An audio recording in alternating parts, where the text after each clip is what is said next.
Bem, já vimos que para que inicie o processo de precipitação, faz necessário que a parcela de ar ela suba. Nessa subida ela se resfrie e a temperatura desse processo de resfriamento chega à temperatura de ponto de orvalho, onde acontecerá o processo de condensação. E que para que aconteça essa subida, a atmosfera necessita estar instável. Mas se ocorrer apenas a condensação, não haverá precipitação. Por quê? Porque para que aconteça a precipitação, a gotícula de água tem que ter um peso suficiente para vencer as forças de arraste que vão tentar mantê-la em suspensão. Então, para que aconteça a precipitação, a gotícula de água vai ter que crescer até um tamanho crítico, né, que é o tamanho crítico que significa um tamanho em que o peso da gotícula seja maior do que essas forças ascensionais. E o que é necessário então para que a gotícula cresça? Então a gente vai ter aqui, para que haja esse crescimento da gotícula de água, ela vai crescer em torno de um núcleo de condensação. Então, em torno de um núcleo de condensação, a gotícula de água vai começar a crescer, e esse crescimento vai se dar até a ordem de grandeza de 20 micrômetros, né? Depois que acontecer esse crescimento a partir desse núcleo de condensação, até 20 micrômetros, ele não vai conseguir crescer mais do que 20 micrômetros a partir desse método. Então, para que ele chegue ao tamanho crítico, que é da ordem de grandeza de 2 ou 3 milímetros, ou seja, 2.000 a 3.000 micrômetros, faz necessário que haja um outro processo, que é o processo de Bergeron ou o processo de coalescência, como veremos.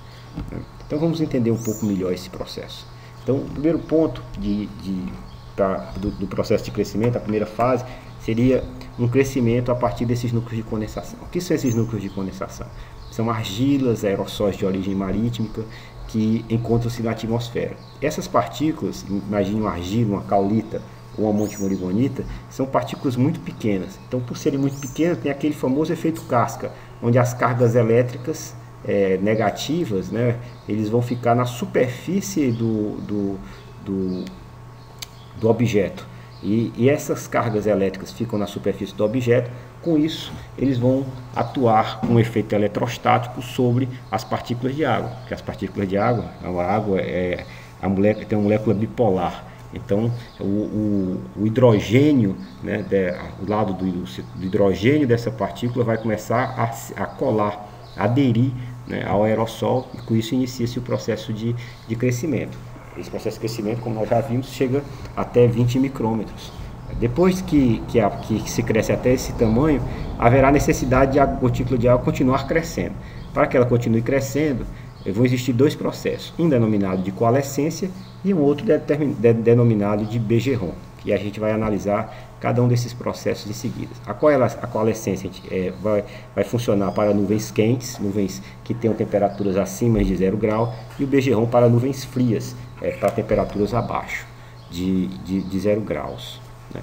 Então vamos analisar um pouco esse processo. Existe um experimento, que vocês depois devem dar uma olhada no filmezinho, que vai mostrar exatamente a importância e a relevância desses núcleos de condensação na formação das nuvens.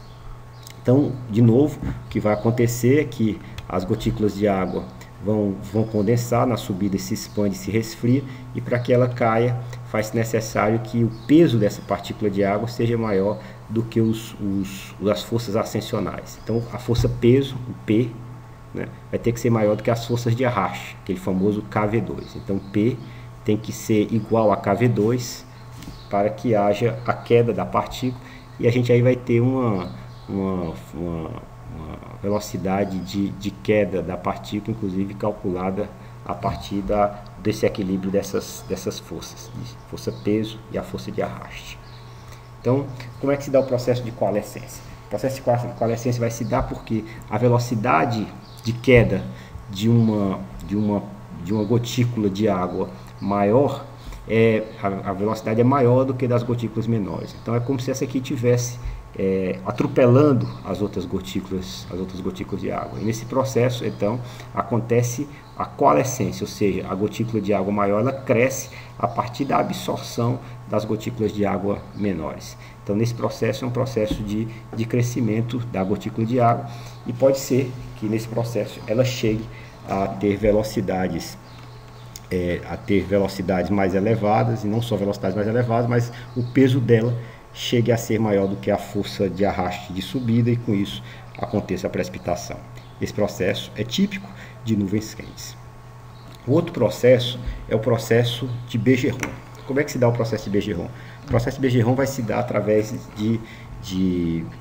da formação de cristais de gelo. Esses cristais de gelo, eles vão se formar em nuvens frias, então vão coexistir nessas nuvens mais frias cristais de gelo e gotículas de água e gotículas de água.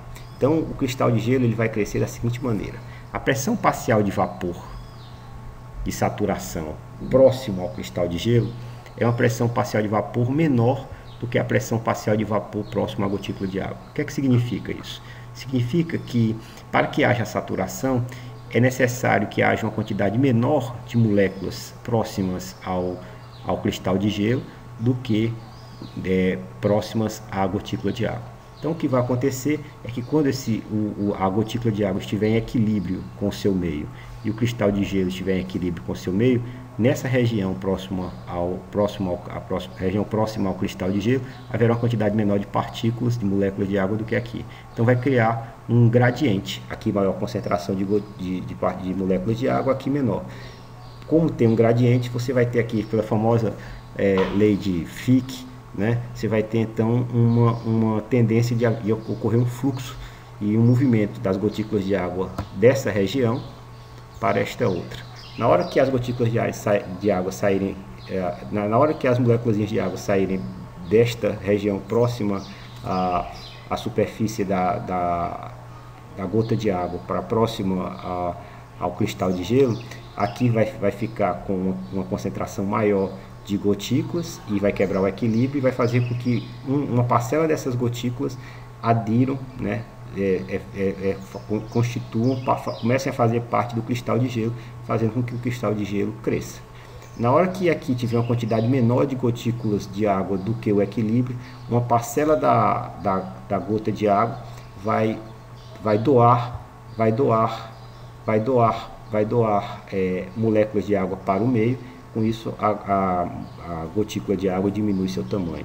Esse processo de forma contínua vai fazer com que cada vez mais o cristal de gelo cresça e as gotículas de água diminuam seu tamanho, fazendo com que o cristal de gelo possa chegar a tamanhos maiores e se torne mais pesado, e com isso aconteça o processo de precipitação. Isso se forma em nuvens frias, que são as nuvens mais profundas. São nuvens como as nuvens cumulonimbus, né, que são características das chuvas da zona de convergência intertropical, aquelas nuvens de grandes trovoadas e nuvens profundas de chuvas muito intensas. Então vão formar-se cristais de gelo nessas nuvens e a precipitação vai acontecer por cristais de gelo. A pergunta então que poderia ocorrer é que por que aqui não neva aqui? Então, porque o cristal de gelo se forma nas altas altitudes da nuvem, quando ele vai precipitando próximo à superfície, as temperaturas são mais elevadas e com isso o cristal de gelo derrete, e aqui quando chega à superfície na região equatorial e tropical, chega a precipitação na forma líquida, na forma de chuva. Se as temperaturas próximas à superfície forem mais baixas, como acontece em regiões temperadas e polares, esse cristal de gelo vai continuar a se desenvolver e com isso o cristal de gelo vai precipitar. E aí vai ter a formação de neve. Então, o processo que acabei de descrever, ele ocorre dessa maneira, né, que a gente está observando aqui, né, o crescimento do cristal de gelo e a formação do processo de Bergeron. E aqui é para mostrar que a pressão parcial de vapor de saturação no gelo é menor do que na água, e é em função disso que acontece esse crescimento do cristal de gelo.